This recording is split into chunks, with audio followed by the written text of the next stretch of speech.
ఎప్పుడైతే దేశ యువత ఖాళీగా ఉంటుందో అప్పుడు రూలింగ్ పార్టీకి ఏటికైనా సరే అది ఒక విషయం సమయం. ఎందుకంటే idle man's brain always idle man's devil's workshop అనేది తెలిసింది, పాత సామెత.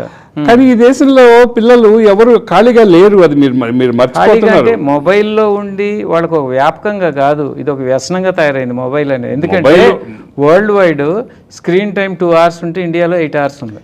మొబైల్ వ్యసనం అనేది అన్ని దేశాల్లో ఉంది, ఇప్పుడు కాదు. నేను ఎప్పుడో 84, 85 ప్రాంతాల్లో, 84 లేదా 91లోనో నేను చైనాకి తైవాన్కి పోతే హాంకాంగ్లో ఆ మెట్రో లైన్లో ఎంతమంది పిల్లలు ఎక్కితే అందరి చేతిలో మొబైల్ ఉండే. ఆ రోజు మనకు మొబైల్ లేదు, అదేందో కూడా మనకు తెలియదు. వాడు తల అట్ట తిప్పేవాడు కాదు, ఇటు తిప్పేవాడు, ఆ మొబైల్లోనే చూసేవాడు. Highest data consumption in the world is Korea. India కాదు ఈ రోజు కూడా. దక్షిణ Korea is the highest data consumption country. అంత డేటా కన్జంప్షన్ అంటే అంతసేపు వాడు ఆన్లైన్లో ఉంటున్నాడు. సో ఈ మొబైల్లో ఉండే వాళ్ళు మిగిలిన ప్రపంచాన్ని మర్చిపోతున్నారు. మొబైల్లో ఉండడం అనేది ఒక సర్వసాధారణమైన విషయం అయిపోయింది.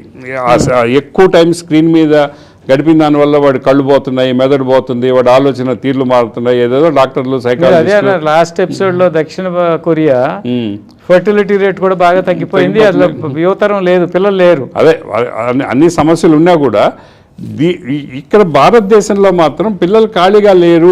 అది సూర్యకాంత్ గారి దురభిప్రాయం. అది పిల్లలు ఏదో ఒక పని చేసుకుంటున్నారు, చేసుకోకపోతే వాటికి జరగదు. 6,000 రూపాయల జీతానికి పనిచేసే పిల్లలు లక్షల్లో ఉన్నారు. ఇక్కడ లక్షల్లో ఉన్నారు. మీరు స్విగ్గీలో పనిచేసేవాడు, ఓలాలో పనిచేసేవాడు కోట్లలో ఉన్నారు. ఎంత జీతాలు ఇస్తున్నారు మీరు? అమెజాన్లో పోయి డెలివరీ ఇచ్చే బాయ్కి మీరు ఎంత జీతం ఇస్తున్నారు? వాడు ఆ 15,000 జీతం 15,000 కదా, అది 17,000 కూడా కాదు కదా. మూలంగా ఆర్థిక అసమానతలు రావా? ఆర్థిక అసమానతలు ఆల్రెడీ వచ్చినాయి.